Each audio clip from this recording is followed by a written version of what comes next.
It's January the 15th, 2014. Approximately 40 miles off the coast of Virginia. In the ashen skies above the western Atlantic, a U.S. Navy Seahawk helicopter beats the midwinter air. Rotor blades thrumming, the aircraft swoops, banks, then circles, tilting 45 degrees in a wide, arcing curve. In the cockpit, the pilot and co-pilot stare through the ice-flecked window, scouring the freezing expanse for an improbable sign of human life. 1 hour ago, a fighter jet pilot ejected from his plane and is now believed to be located in the ocean somewhere below this airspace. Every available military aircraft in the area has been scrambled as part of a search and rescue operation to save the missing pilot. But first, they have to find him. The Seahawk dives low until it's practically touching the crest of the waves. It hovers in place as the crew desperately scours the undulating seascape below. A minute goes by, then another. The helicopter pilot flashes a hand signal. He's not here. With a stuttering roar, the tail lifts and the helicopter accelerates forward, up, and away. A nervous glance passes between the pilot and co-pilot. If they don't find their man soon, there's a good chance the sharks will. Meanwhile, about half a mile north, a large, pale shape stirs beneath the waves. Great whites. The cold coastal waters of the U.S. eastern seaboard are a migration route for the world's largest predatory fish. And there is one particular beast known to roam these depths, a massive 16-foot, 3,500-pound shark that trackers spotted only this morning, circling this very area. As the roar of the helicopter grows fainter, the underwater shape spreads and flattens against the face of the rising swell, until suddenly it breaches the surface. It's a parachute, a billowy canvas twisting in the waves, tangled paracords extending behind it like tentacles. And strapped to the end of those paracords, his head barely visible amid the churning surf, is missing U.S. Navy fighter pilot Kegan Gill. I can't breathe. I'm being drowned alive. I'm inhaling salt water. Once you hold your breath for so long, your lungs will start to spasm. Your lungs will start to suck water in. And I remember being underwater and sucking that water in like this terrible feeling of just being drowned. I have vivid memory of the stinging of the water on my skin, and really just this overwhelming sense of dread that this is a situation I'm not going to make it through.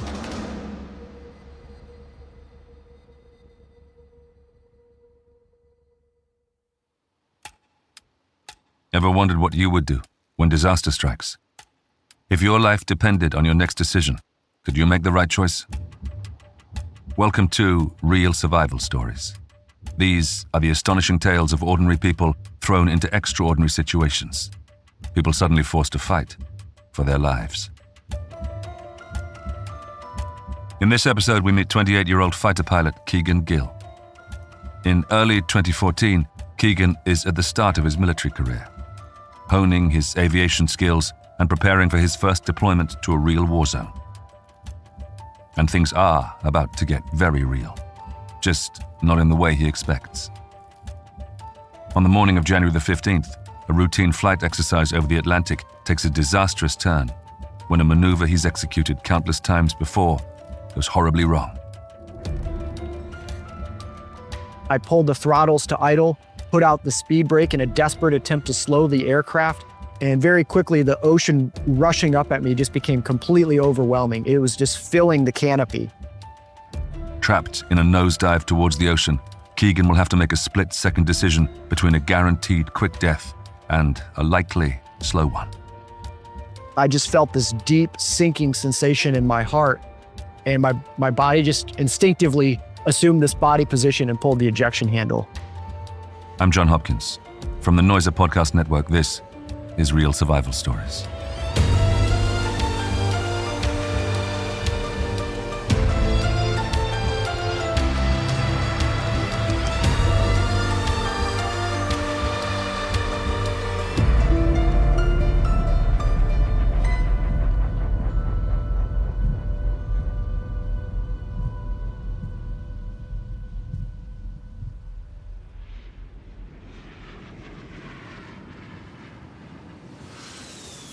It's January the 15th, 2014, in Virginia Beach. An ordinary Wednesday morning at U.S. Naval Air Station Oceana. As one jet takes off from the airstrip, another touches down, landing gears striking the runway with a squeal of rubber and a cloud of tire smoke. In the background, beyond the perimeter fence, a drill instructor barks at a squadron of new recruits running laps, their breath fogging the crisp winter air.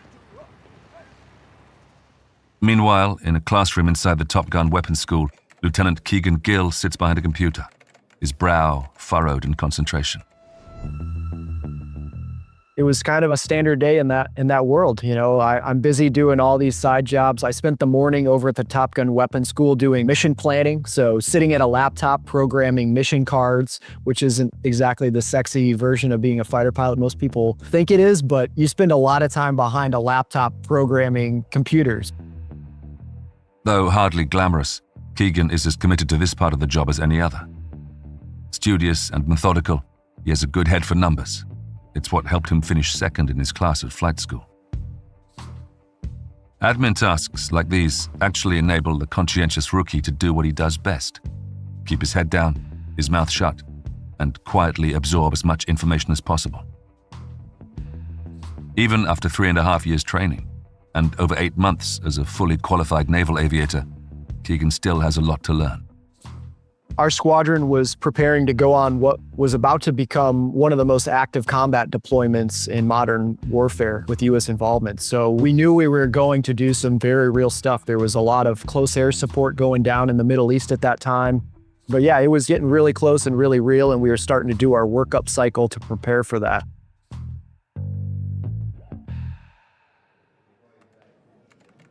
As midday approaches, Kegan glances up at the clock. With a slight acceleration of his pulse, he shuts the laptop and jumps to his feet. Time to switch gears. That afternoon, I was going to get to go out and fly and practice what's called air combat maneuvering, or basic fighter maneuvering, BFM, which people probably commonly refer to as dogfighting, which was one of my absolute most favorite skill sets in the jet. A short while later, Kegan arrives at the squadron ready room to receive his flight briefing. Half a dozen pilots in khaki overalls sit facing a whiteboard at the front of the room. Kegan nods to a few of his squadron mates before making his way to the duty desk, where his friend and fellow rookie, Fisty, is going through the flight schedule. Notorious in the squadron for his mischievous sense of humor, Fisty grins when he spots Kegan approaching and gestures towards the whiteboard. Kegan looks over. The board features a map of the airspace over the Atlantic where he will soon be flying. In the ocean below it, Fisty has taken it upon himself to signpost the whereabouts of several local sharks. Fisty used what's called the Shark Tracker app on his phone to put up all these GPS sharks that had been tagged for research purposes using the Shark Tracker app. And he put them up on the whiteboard depicting the airspace that we were going to utilize that day out over the open Atlantic Ocean. And it just so happened the airspace that I was going to be using, underneath there was a 16-foot, 3,500-pound great white shark named Mary Lee, which is one of the largest great white sharks that's ever been tagged.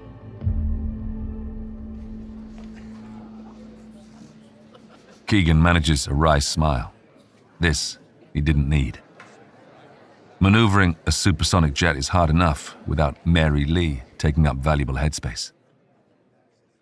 While the likelihood of ending up in the shark-infested ocean is slim, all aspiring naval aviators must go through water survival training before getting their wings. Alongside this training is the ejector seat simulator, a mechanical chair mounted on a rail designed to replicate, as closely as possible, the sensation of bailing out of a high-speed jet. Ejecting is rare. Most pilots will never experience it. But still, it's crucial to be ready for any and every eventuality. When you're pushing these aircraft to the limits that we do, mishaps do occur to the point where it's a very real possibility. Even in early flight school, when you're sitting in that room and your first ground school lectures, the instructors will say, hey, look to your left and look to your right. Statistically, at least one of you is going to have some sort of serious mishap or be killed on this line of duty. And are you sure you want to be here? Because it's very real danger.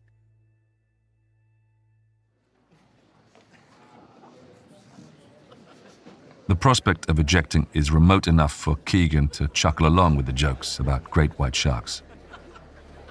But despite his laughter, the stark truth is that today would be a particularly bad day to find himself in the water. You've got below freezing air temperatures. You've got winds that have churned up the ocean, nearly freezing water temperatures. And now there's this great white shark right underneath your airspace. So we were just joking, hey, this will be a terrible day to eject.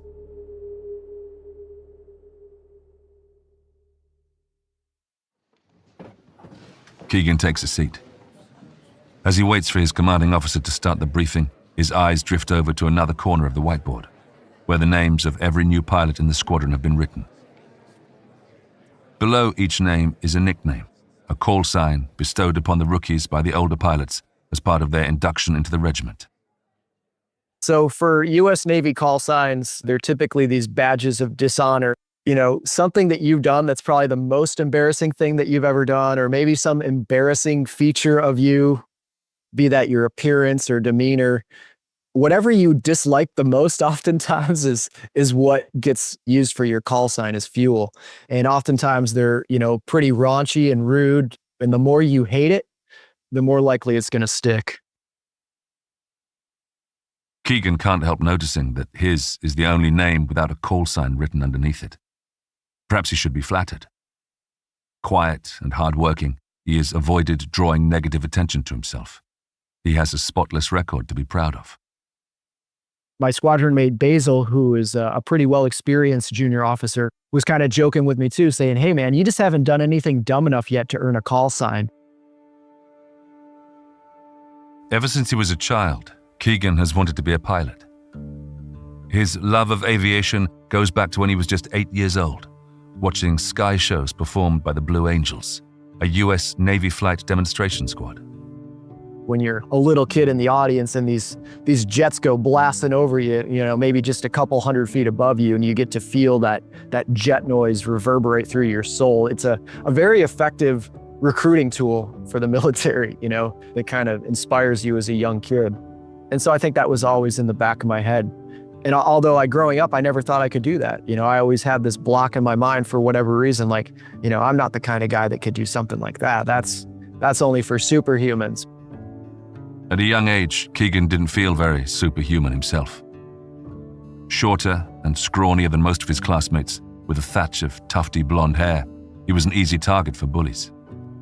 I was just a kind of a runty kid. And initially, I kind of got beat up and picked on, and then I learned how to fight. And so I kind of came from this place of being an underdog, where I might have been shorter than a lot of other people, but I started being able to whoop people's asses. And I kind of had this scrappy nature that was formed from that. It was sort of this rage burning within me of if you want to pick on me, I'm going to prove you wrong.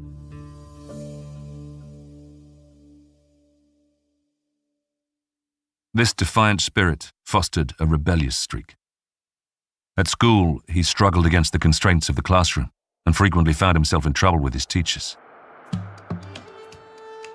At the age of 11, his parents enrolled him in an aviation program at a local community college, hoping to provide their son with a clearer sense of direction. It paid off, right from his very first ride in a small Cessna prop plane. Just being up and disconnected from the world a little bit, you got to feel this absolute sense of freedom that is provided through the world of aviation when you sort of leave the regular bounds of the earth and you just get to see that from up high. And that really just inspired me. Something deep within me was touched by that experience of just the beauty, awe, and freedom of the world of aviation. After high school, Kegan went on to get his bachelor's degree in aviation. He became a flight instructor, then a corporate pilot. But after years of flying business executives around America in private planes, the young man started to crave a new adventure. Then something came his way. I had a friend who was applying to go to Navy OCS, Officer Candidate School, and I sort of asked him some questions thinking that there's no way I could do that. I've I've never been in the military. My family wasn't aviators, and I didn't really know anything about it. But he filled me in and he showed me, no, as long as you have a 4-year degree, you can apply to go into Navy OCS. And so I put together a package, and before I knew it, I had been selected to go into the Navy.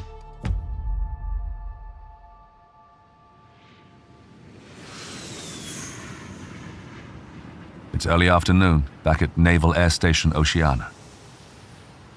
Kegan emerges onto the runway, fully kitted out in his helmet, flight suit, parachute harness, and survival vest. The roar of idling turbines thrums through his bones as he approaches the waiting jet. The F-18 Super Hornet is sort of the workhorse fighter jet of the U.S. Navy. It's a gray fighter jet with a pointy nose, a bubble canopy. It's got twin afterburning engines that can put out 44,000 pounds of thrust. It can be fitted with a huge array of armament and ordnance, sensors and pods. And it's basically designed to be deployed on an aircraft carrier, and you can kind of launch into any scenario and be ready for it. The F-18 has particular resonance for Kegan. It's the aircraft flown by the Blue Angels, the flight demo squad who first inspired him to become a pilot.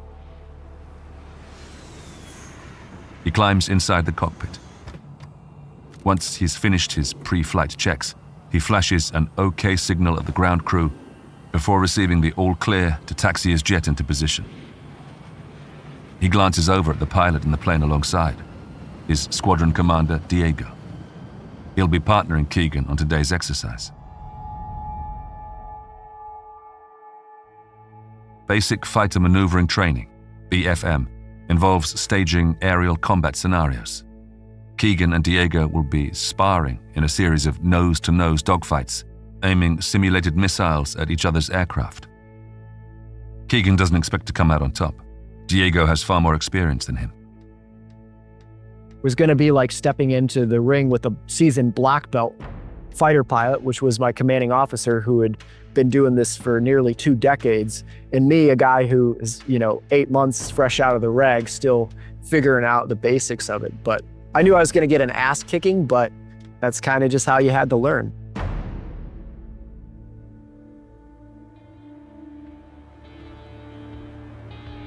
It's later, some 50 miles off the coast, high above the Atlantic. Kegan and Diego are in the thick of their dogfight. The two F-18s twist, duck, and weave, fighting to gain a positional advantage. The air around them thunders with the combined force of 88,000 pounds of raw thrust. Contrails of white vapor crisscross the stone-colored sky. In the cockpit of his jet, Kegan is all focus. Some people say it's like playing 4-dimensional chess with an elephant perched on your lap, or like a knife fight in a phone booth. There's a lot going on at very high pace. You're operating the aircraft, you're operating weapon systems, you're operating sensors, defensive systems. You're under a high intensity workout training as your body's experiencing 7.5 Gs. So my 200-pound-ish body with all my gear and everything now weighs 1,600 pounds under this kind of G-force. So you're under a lot of physical and mental stress. As he maneuvers the aircraft, Kegan watches the digital radar on the inside of his visor. He can see Diego banking sharply, rolling 180 degrees, then swooping back up to get a clear shot of Kegan's tail fin. He pivots left, trying to shake off his pursuer. But it's too late. Diego has outwitted him again. The older pilot's voice growls through the radio to confirm another direct hit. Mach 3, knock it off. The pilots reset one last time, turning to face each other in the air like a pair of medieval jousters. Kegan steels himself for the final round. We had just enough fuel left for one last fight as we kind of exited the airspace. And with the kind of the crunch on time and fuel, we ended up setting up lower and quite a bit faster than we typically would. The pilots are on what's known as joker fuel, meaning they have just enough to complete the exercise and get back to base. Diego gives the order.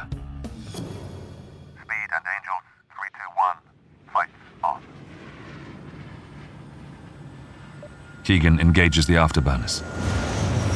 The jet speeds forward, grey wingtips flexing as they tear apart the sky.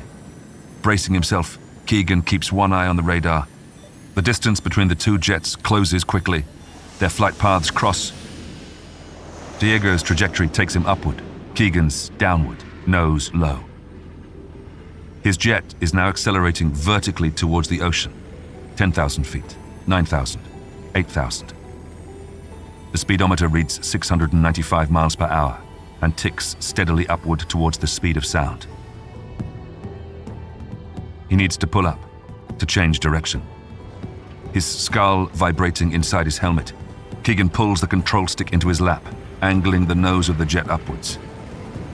The cockpit shudders and groans under the massive G-force. The weight of it tugs at Kegan's face, pinning him against his seat. But then, all of a sudden, as I'm pointed straight at the ocean, I just felt that ease up. So it was like going around a sharp corner in a sports car and then having the steering wheel kick back halfway. Only instead of now skidding off the road, I was stuck in a dive at the ocean. the G-force suddenly drops away as the acceleration slows. This shouldn't be happening. His skin prickling with panic, Kegan yanks the control stick, but the jet won't change direction. The voice warning system blares, pull up, but the aircraft is unresponsive. Kegan looks up from his lap. The grey, textured surface of the Atlantic is rapidly approaching the cockpit window, close enough that he can make out the white crests of the waves. A robotic voice reverberates around his helmet again, pull up, but it's too late. Kegan has 2 seconds before his jet hits the ocean, when the force of the impact will vaporize this aircraft and anyone left inside it. There's no time to think.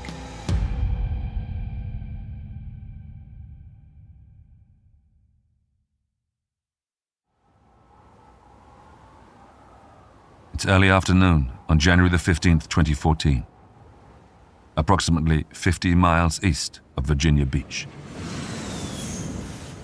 As it approaches the speed of sound, a US Navy fighter jet careens nose first into the Atlantic Ocean.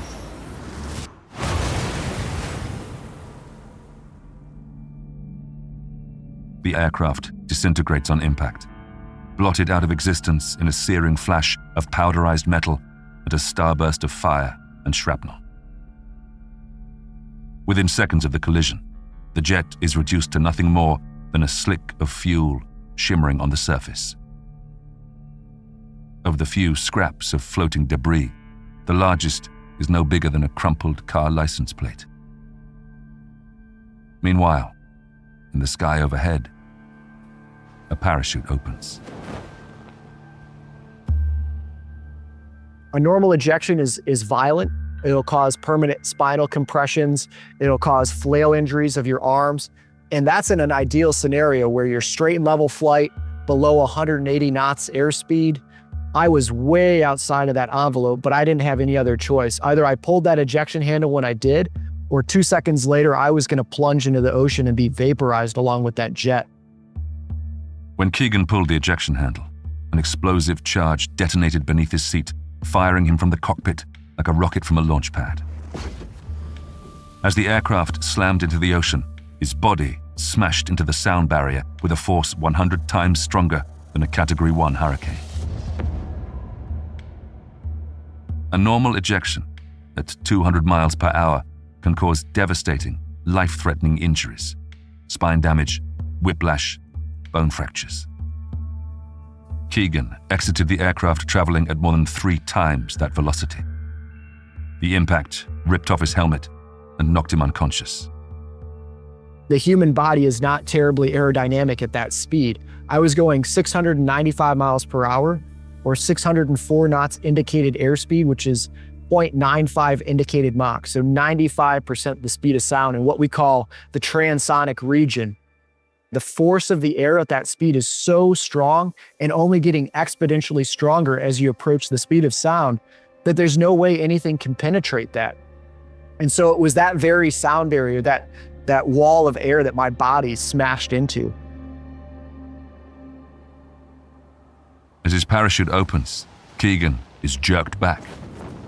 His dislocated limbs flail like a rag doll in a tornado, ripped from their sockets by the savage force of the air. By the time I exited the aircraft, I was at about 1,500 feet above the ocean, traveling at almost 700 miles per hour. And in that little bit of time and altitude, about a second and a half from impact, that parachute was able to deploy and slow me enough so I didn't die in impact with the water. Had he waited even a second longer, scarcely more than the blink of an eye, Kegan would be dead. By ejecting when he did, he's given himself a fighting chance, however slim. The parachute slows his descent, but he's still falling fast, and when his steel-toed boots hit the ocean, he plunges straight down, arrowing through the blackness as 1,000 icy hands claw at his skin. Moments later, he resurfaces. Kegan gulps at the air. In his state of semi-conscious shock, it's a good thing his survival vest is equipped with automatic sensors. The life preserver around his neck inflated the moment it touched salt water. Now, the risers connecting his harness to the parachute should also release automatically upon contact with the sea. But something is wrong. Only one of the risers disconnects. So I remained trapped to this parachute, and with my arms completely destroyed, there was no way I could manually disconnect. And very quickly, found myself just being dragged underneath the ocean by the parachute. Kegan rises and falls with the swell. Then the parachute fills with water and sinks beneath the surface, pulling him down with it. Very fortunately, the life preserver unit around my neck provided enough buoyancy that it would drag me to the surface against the force of that parachute on occasion, where I could cough up some water and get a fresh breath of air and scream for help. No sooner has a sound escaped his lips than he is dragged back down again. This time, the weight of the chute holds him under for longer than he can hold his breath. He inhales, sucking freezing salt water into his lungs, flooding his airways.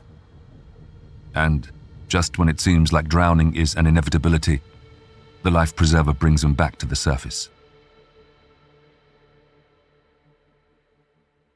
Clearly, rescue is Kegan's only hope.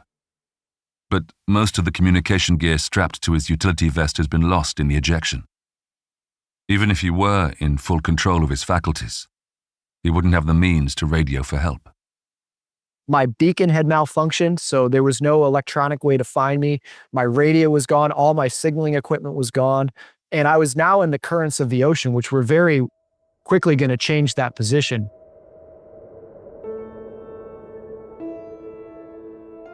Kegan lurches between prolonged blackouts and flashes of sharp, terrifying awareness. During these lucid snapshots, he feels the biting cold of the ocean, the parachute harness pressing violently into his chest. And along with the physical pain comes a crushing sense of hopelessness. It was just an overwhelming sense of dread. But, the overwhelming sense that, one, I'm going to get eaten by a shark at any moment. I can't breathe. I'm being drowned alive. I'm inhaling salt water. Once you hold your breath for so long, your lungs will start to spasm, and you get this sort of guppy where your lungs will start to suck water in. And I remember being underwater and sucking that water in like this terrible feeling of just being drowned. And there's another, just as intense fear that the great white Mary Lee could be circling nearby. If there is a shark in the vicinity, it surely won't be long before it comes to investigate. A great white can smell blood from a quarter of a mile away, in concentrations as low as 1 part per million, the equivalent of a single droplet in an Olympic-sized swimming pool. Far, far less than the quantity pouring from Kegan's compound fractures, turning the water around him a murky red. My legs had been shattered so violently that the bone had ripped through. There was even chunks of the bone coming out and falling out of my lower legs. So there's 2 open fractures down there that are bleeding pretty well. Kegan's entire existence has been reduced to two basic functions: taking a breath when he can and holding it when he must. And yet even in these dark moments, his focus and grit remain resolute. I think maybe that same fighting spirit that I had developed as a kid maybe gave me what I needed to hold on in this moment of just absolute terror that, I shouldn't have survived. But sheer willpower can only carry him so far. Kegan has been exposed to the extreme cold of the ocean for almost an hour, and hypothermia has taken hold. His skin has gone from a bloodless grey to an icy blue. It won't be long before his organs start to fail. Coupled with severe blood loss and the extensive internal damage suffered during the ejection, time is fast running out.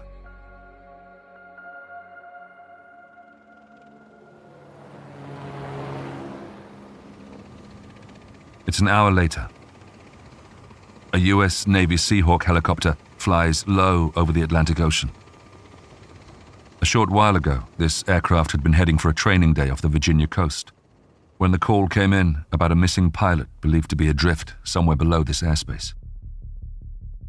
Fortunately, the pilot's ejection was witnessed by his squadron commander, who dropped a GPS pin above the crash site before contacting air traffic control to coordinate the search and rescue. Now, as the helicopter circles, a rescue swimmer waits in the cabin. Finally, the call comes from the cockpit. They've got a visual on their target. Time to move. The aircraft lowers until it's hovering feet above the waves. And there, resurfacing momentarily before dropping back beneath the white caps, is the small, dark dot of a human head. The cabin door slides open. The wind rushes in. The rescue swimmer positions himself on the edge, then jumps. Braced against the stinging cold, the swimmer makes his way over to the unconscious pilot. He reaches out and clips him into his harness, just as a wave crashes over them, and both men are forced down into the darkness. The two bodies tumble in the freezing churn, locked in a tight embrace. That force of that parachute drug both of us underneath the surface. And he had done that in training in a warm lit swimming pool. But to look down to the bottom of a warm lit swimming pool, vice looking down to this dark blue abyss and tangle of paracord in the open ocean was a very different experience. Fortunately, his training kicked in. Dragged deeper by the currents, the rescuer takes a knife and begins cutting through the paracords. One by one, he severs the ropes, disconnecting the pilot from the canopy. Once untethered, the rescuer swims back up to the surface, Kegan's body limp by his side. Above water again, the rescuer signals for the helicopter crew to pull them up. Spinning wildly in midair, blasted by a torrent of rotor wash, the two men are hoisted up into the cabin of the Seahawk. Then the helicopter lifts, turns, and roars off in the direction of land. Lying on the back seat, Kegan oscillates between extreme agitation and total inertia. He's on the brink. I was sitting up and yelling and shouting in shock, completely just out of it. But then I would just go into complete stillness and they would have to resuscitate me. And that just happened over and over and over.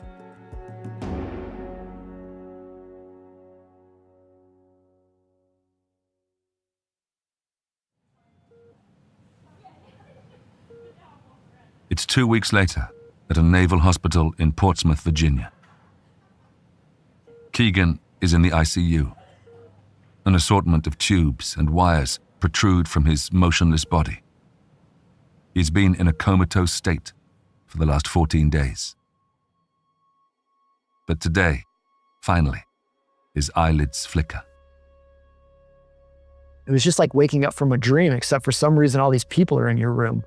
And I had monitors all over my body. I had plastic wrap all over my extremities, this sort of vacuum sealed stuff to prevent infection. My arms and legs were covered in hundreds of staples and sutures from all the surgical procedures. And I thought that this thin wool blanket that was over me had been tied down onto the bed because I couldn't move. But it was because I had been paralyzed from the level of trauma my body sustained. Gradually, the hospital room comes into focus. The hazy shapes around him sharpen, revealing the concerned faces of doctors huddled around his bedside.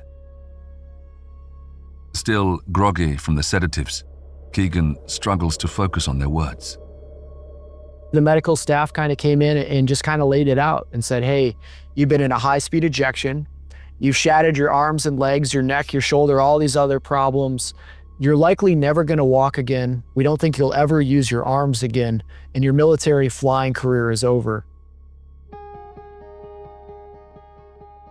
I could have just basked in this darkness, and I could have just believed that prognosis, but there was that fighter within me. I'm going to prove you wrong. And sort of that relit this vigor within me of this little kernel of hope, this little tiny ember that I started to feed.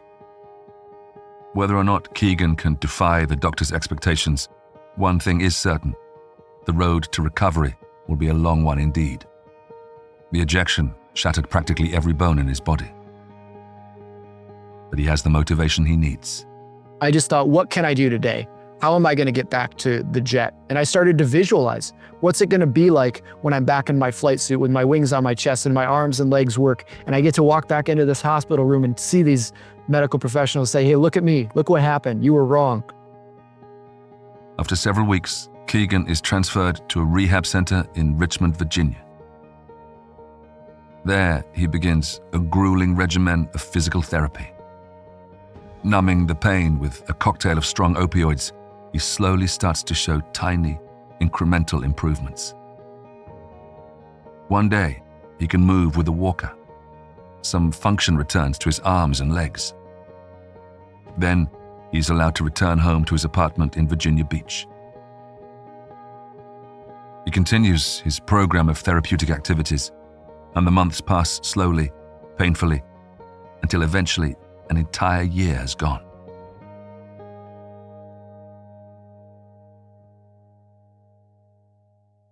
In the long sprawl of days, Kegan has a lot of time to reflect on the accident. He says he remembers how the jet suddenly became unresponsive, refusing to pull up with the control stick. An official inquiry determines that rather than any catastrophic mistake on Kegan's part, the accident came down to a programming error. Essentially, when he stepped into the jet, the aircraft was still configured according to the previous pilot's settings. When Kegan was flying, the actions he took clashed with these preset programs, triggering a system override that caused him to lose control of the aircraft. But now, every ounce of his focus must be trained on the future. And eventually, over 2 years after his brush with death, a huge day arrives. I ended up gaining a stack of medical waivers in order to return. And after 2 years, I was able to max out the Navy's physical fitness test again. I was physically, mentally, emotionally feeling, awesome. And I was very fortunate because I got to return to flying F-18 Super Hornets. Kegan returns to his regiment, but not as Kegan. During his absence, his squadron mates have given him a nickname, Smurf, a portmanteau combining the words scrappy and motherfucker.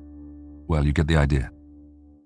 Anyway, to get the name past Navy leadership, the squadron had to invent a more PG explanation. Their official story, they called Kegan Smurf because he was a short guy who turned blue from hypothermia. Whatever its origin, Kegan doesn't mind. After all this, he finally has a call sign. And that's where the Hollywood version of this story would end, with Kegan Smurf Gill flying off into the sunset. But in the real world, that isn't quite how things pan out.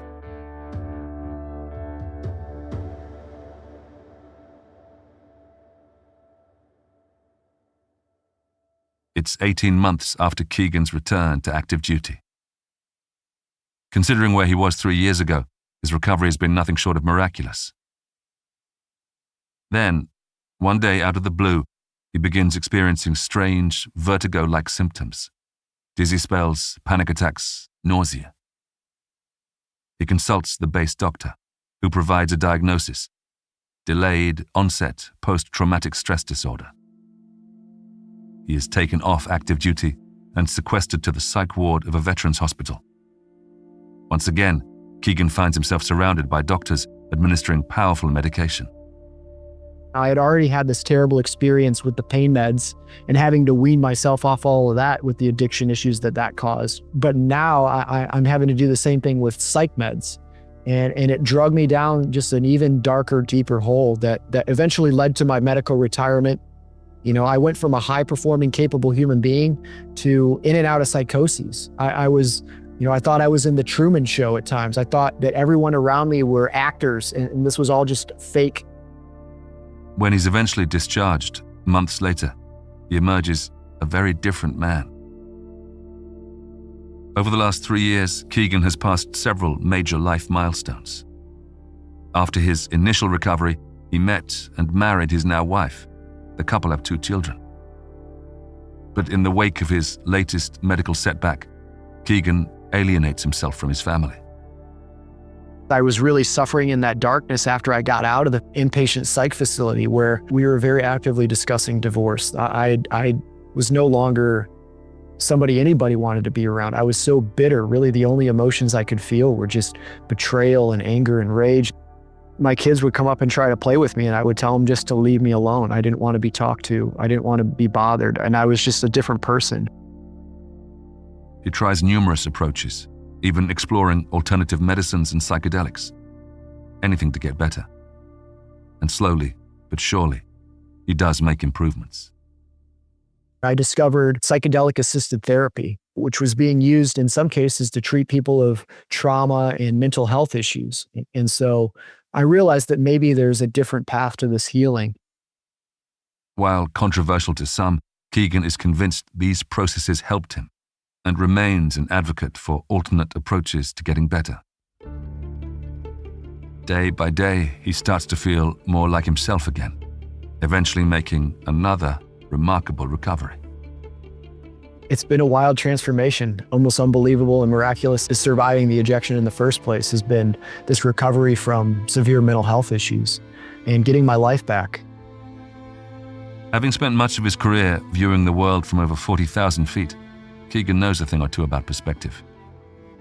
And when he looks back on his long and arduous recovery, he doesn't reflect with bitterness or resentment, but with acceptance, even astonishingly, with gratitude. There's a quote I really love by Carl Jung, and that's, "In order to grow to reach the heavens, we must have roots that have been deep into hell." By going through these hardships and challenges in our lives, it unlocks our potential to grow to be something much more than we could be without them. And so I'm really grateful for these experiences and now having this perspective of it all.